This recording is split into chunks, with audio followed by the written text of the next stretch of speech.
Yes, this is John G. Sutton, and welcome to Tales from the Jails.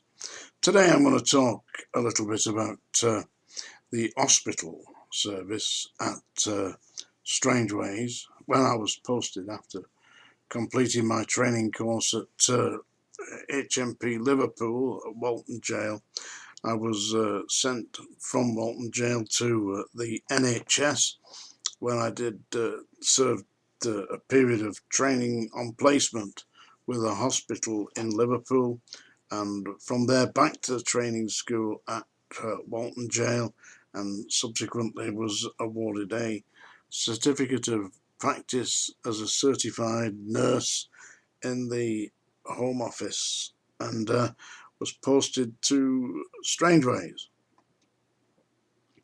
And at Strangeways, I found that the hospital was a strange place indeed. Yeah, there were people there that who were working as hospital officers, and although I had known them from my period of time as a prison discipline officer, knowing them, working with them as a hospital officer on the same platform, so to speak, on the same level, gave me a whole new insight into the way that the system operated.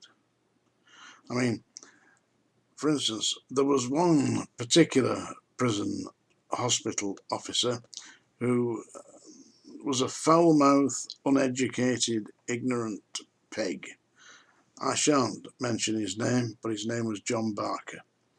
And there you go, I said I wouldn't mention it. No names, no pack drill. But if you're out there, John, you're a ignoramus, mate. And he used to swear and shout at the inmates, I mean loudly, in the hospital ward. And he had this rather racist attitude that if you were black, or if you were Chinese or whatever, he would label you by this and shout aggressively obnoxious insults. And at me, he'd shout at me, call me jumped up Irish get or something, you know. I mean, because on my mother's side, the family were connected to Ireland, you see, which is fine. I mean, I'm a great lover of the Irish, been there many times. Dublin, yeah, been there. Galway, I particularly like Galway. If you ever go across the sea to Ireland. Anyway, let me tell you a little bit about what was happening in the hospital. Yeah, I was there one day, and this big 6'5" black guy came in. They pulled him in, and he'd been attacked. He'd been throwing his weight around, I believe, trying to extract tobacco or whatever it was off other inmates using his size. And they decided that they weren't having him, and a gang of them jumped him and razored him. And all over his body, he must have had 50 slices, great big long razor cuts all over his body. And he was a big muscular man. And these razor cuts, because he was so big and obviously toned up, all his skin had split. So we had to get two hospital officers onto this guy and stitched him up. Not stitched him up like the police stitch people up.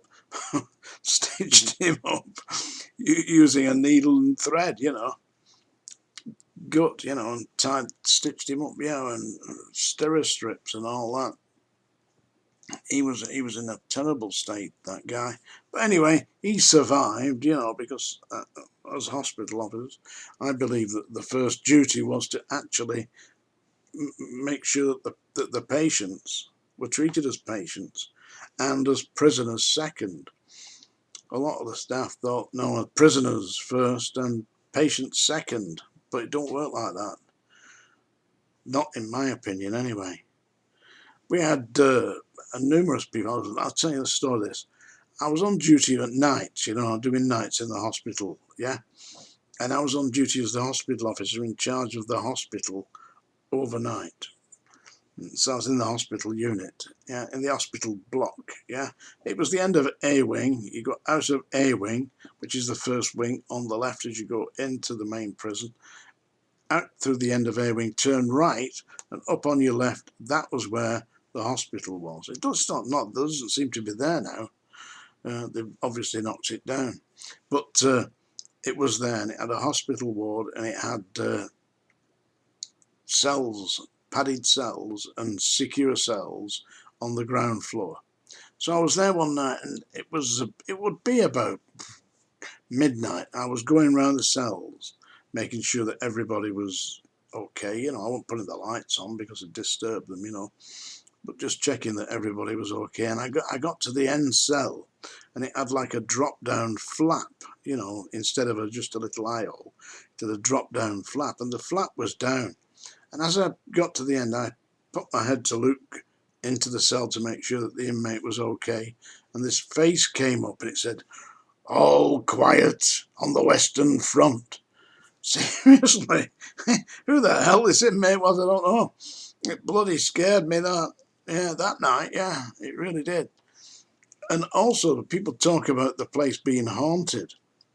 Well, it was certain. There's no wonder it was haunted. I was in the hospital ward one day, and this guy patient, came up to me. I've got the voices in my head, Governor. I got the voices in my head. I said, "Listen, I'll get you the medication. Make sure you're all right. Just sit down on the bed here. Sit down." I sat him on the bed next to the desk where I was working from. I said, "I'll just be a minute. I'll make sure I can get you some medication." So I phoned down to the doctor and asked him, I said, "This guy's complaining that he's hearing voices." "Oh," he said, "I'll see him in the morning. Just put him down on the medical report." Next thing, this guy jumps up off the bed, starts shouting, "The voices are in my head. The voices are here." And he ran up to the big glass window, smashed his hands, smashed fists straight through the glass window, and all his wrists, all his arm slashed with this blood spurting everywhere. I don't know if you've seen it, when you cut an artery. Yeah, but believe me, it pumps out some blood. Absolutely, blood spurting all over the place. Anyway, I managed to bandage him up, and he was taken downstairs and put in one of the padded cells and sedated, which is what he needed in the first place, without all the cuts and the ravaging and the bandages. And terrible. An interesting thing happened to me when I was in the hospital. I was a hospital officer in charge of the ward for a period of time, and we had a visit from the magistrates. The visiting magistrates came round, and this principal officer brought them into the hospital ward, and there was two lady magistrates, and they came to me, and he introduced, said, "This is Hospital Officer Sutton, who's in charge of the ward today." I said, "Nice to meet you, is there anything I can do to help? Would you like anything?" He said, "Do you have any interesting patients, Mr. Sutton?" I said, "Well, yes, I do, actually." I said, there's one guy, and there was this guy. He was mentally ill, he was not right, and he was also he had some kind of major problem with his ambulation. He couldn't walk properly, and he lurched along, so he was, not only was he intellectually confused, he was physically disabled as well. I said, "We have got a very strange inmate at the moment." So who has been charged with sexually assaulting a female. I said, "To be honest," I said, "it's my duty to write the psychological reports and all that for these people. So I can't see that this man could possibly have done it, physically done it."